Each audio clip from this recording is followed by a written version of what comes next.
Hi guys, welcome to our YouTube channel. ఈ వీడియోలో Pushpa 2 trailer అయితే రిలీజ్ చేశారు. ఆ ట్రైలర్ ఎలా ఉందనేది దాని గురించి అయితే మాట్లాడుకుందాం.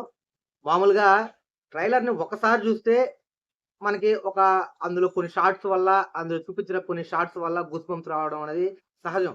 కానీ 2 సార్లు, 3 సార్లు, 4 సార్లు చూసినా కూడా ప్రతిసారి కూడా ట్రైలర్ చూస్తున్నంత సేపు గూస్ బంప్స్ అయితే వస్తున్నాయి. అంత బాగా అయితే కట్ చేశారు ట్రైలర్‌ని. ఒకసారి ట్రైలర్ చూసి ఎలా ఉందనేది మాట్లాడుకుందాము.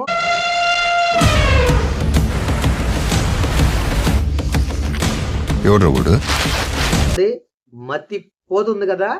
నాకైతే అలాగే అనిపించింది. నేను దాదాపు 3, 4 టైమ్స్ చూసాను. చూసిన తర్వాత ఫస్ట్ టైమ్ చూసినప్పుడు ఎలా అనిపిస్తుందో అలాగే రెండోసారి కావచ్చు, మూడోసారి కావచ్చు. గూస్ బంప్స్ అయితే ప్రతిసారి వస్తున్నాయి. ఇదేంది మామూలుగా ఒకసారి చూసిన తర్వాత మనకి మైండ్‌లోకి ఎక్కేసిన తర్వాత రెండోసారి అలా అనిపించకూడదు. కానీ సుకుమార్ గారు ట్రైలర్‌నైతే చాలా బాగా అయితే కట్ చేశారు. ఏమున్నాయి ఆ షార్ట్స్ నాయనా! చాలా స్టంట్స్ అయితే అసలకి నోట్లో నుంచి మాట రావట్లేదు. అంత బాగా అయితే ఉన్నాయి. మనకి మళ్ళా పెద్దగా అయితే ఏం చూపించలేదు. చిన్న చిన్న బిట్సే, షార్ట్సే చూపించారు. అయినా కూడా ప్రతి షాటు క్లైమాక్స్ అంటారు కదా! ప్రతి సీను క్లైమాక్స్ అన్నట్టు ప్రతి షాట్ ఇది క్లైమాక్స్ ఏమో అన్నంత ఇదిగా అయితే ఉంది. ఇందులో డైలాగ్ లాస్ట్‌లో డైలాగ్ చెప్పారు కదా! పుష్ప అంటే ఫ్లవర్ అనుకుంటివా? కాదు వైల్డ్ ఫైర్ అని. ఆ వైల్డ్ ఫైర్‌కి తగ్గట్టుగానే ట్రైలర్ అయితే కట్ చేశారు. మీరు చూసినట్లయితే ప్రతి షాట్ అందులో 'పుష్పలో' కంటే కూడా 'పుష్ప' సినిమాని మామూలుగా ఇండియా వైస్ అయితే అనుకోకుండా రిలీజ్ చేశారు కాబట్టి అది కొంచెం చిన్న సినిమాగా అయ్యుండొచ్చు. కానీ ఇక్కడ సెకండ్ పార్ట్‌కొచ్చేసరికి ఇది వరల్డ్ లెవెల్‌లో అయితే సినిమా అయితే తీశారు. ట్రైలర్ కూడా అదే విధంగా కట్ చేశారు. ప్రతి షాట్‌లో ఎక్కువ మంది జనం రౌడీలు కావచ్చు, ఆ బ్యాక్‌గ్రౌండ్ అదుండే జనమంతా చాలా ఎక్కువగా అయితే వాడారు. ప్రతి ఫైట్‌లో కనీసం 2, 3 వందల మందికి తక్కువ లేకుండా అయితే కనిపిస్తున్నారు. నాకైతే ట్రైలర్ మొత్తంలో ఎక్కువగా అంతమంది జనాన్ని వాడారు. గంధపు చెక్కలు గావచ్చు, ఆ చెట్లు గావచ్చు, వాటిని కూడా చాలా ఎక్కువ సంఖ్యలో చూపించారు. గ్రాఫిక్స్ అయ్యుండొచ్చు. చాలా రియాలిటీగా అయితే చూపిస్తున్నారు. అలాగే అల్లు అర్జున్ గారి గురించి చెప్పాలి. ప్రతి షాట్‌లో మాస్‌గా అయితే ఉన్నారు.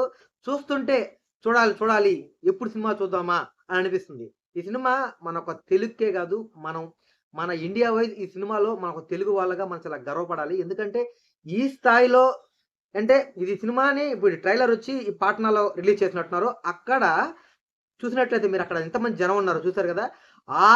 ఆ రేంజ్‌లో అక్కడికి ఒక ట్రైలర్ ఈవెంట్‌కి అది ఒక తెలుగు సినిమాకి ఆడ ఎంతమంది రావడం అనేది చాలా గొప్ప విషయం. చూడాలి ట్రైలరే ఇంత ఇదిగా ఉందంటే సినిమా ఏ విధంగా తీస్తున్నారనేది. ఇప్పుడు మన ట్రైలర్‌లో మనకి స్టోరీ అయితే పెద్దగా ఏం చెప్పలేదు. జస్ట్ షార్ట్స్ మాత్రమే చూపిచ్చారు. స్టోరీ ఆ కంటిన్యూ ఉంటది గాబట్టే మనకైతే స్టోరీ పెద్దగా రివీల్ అయితే చేయట్లేదు. కానీ అందులో ఎవరెవరు నటించారన్నది వాళ్ళనైతే రివీల్ చేసుకుంటూ వచ్చారు. ఎక్కువగా అయితే ఆ యాక్షన్ ఎపిసోడ్స్ మీదే ఎక్కువగా కాన్సంట్రేషన్ చూపిచ్చారు. పెద్దగా సాంగ్స్ గాని ఏం చూపించలేదు. ముఖ్యంగా చెప్పుకోవాల్సింది బ్యాక్‌గ్రౌండ్ స్కోరు ఎర్రగా తీశారు దేవిశ్రీ ప్రసాద్ గారు. ప్రతి షాట్ హీరో కనిపించే ప్రతి షాట్స్ ఎంటైర్ ట్రైలర్ మొత్తం మనకు గూస్ బంప్స్ వస్తున్నాయంటే కారణం one and only background music అదరగొట్టారు. చూడాలి ఈ సినిమాలో 2:30 నిమిషం పైచిలుకునే ట్రైలరే ఈ రేంజ్‌లో ఉందంటే దాదాపు నాకు తెలిసి సినిమా కూడా ఒక 3 గంటలు ఉండొచ్చు.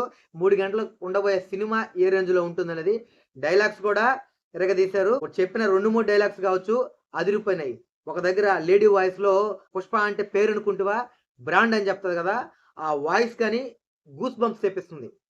నాకైతే ఓవరాల్‌గా ట్రైలర్ అయితే చాలా బాగా నచ్చింది. ట్రైలర్‌లో అల్లు అర్జున్ గారి లుక్ కావచ్చు, అలాగే బ్యాక్‌గ్రౌండ్ స్కోర్ కావచ్చు, అలాగే ఆ తీసిన విధానం అంత రిచ్‌గా చాలా అంత ఖర్చు పెట్టి చాలా రిచ్ లుక్‌తో అయితే సినిమా తీశారు. చూడాలి ఎక్కువగా యాక్షన్ ఎపిసోడ్స్ చాలా ఎక్కువ సినిమాలో యాక్షన్ ఎపిసోడ్స్ ఉన్నట్టు మనకి కనిపిస్తుంది. అలాగే విలన్ ఫాసిల్ గారు చాలా క్లాస్ లుక్‌తోనే మాస్‌గా అయితే తన విలనిజాన్ని పండిస్తున్నారు. చూడాలి ఏ మేరకు మనల్ని సినిమా అలరిస్తది, ఎన్ని కోట్లు కొల్లగొడతది, ఎన్ని రికార్డులు క్రియేట్ చేస్తున్నది సినిమా రిలీజ్ అయ్యేలాగా తెలుసుకుందాము. Wait and see. మీరు గాని ట్రైలర్ చూస్తుంటే మీకేమనిపించిందనేది కామెంట్ చేయండి. ఇది ఇవాల్టి వీడియో. ఇలాంటి మరిన్ని వీడియోల కోసం మా ఛానెల్‌ని సబ్స్క్రైబ్ చేసుకోండి, లైక్ చేయండి, షేర్ చేయండి, కామెంట్ చేయండి. సినిమా రిలీజ్ అయిన తర్వాత రివ్యూలో కలుసుకుందాం. Thank you. జై హింద్.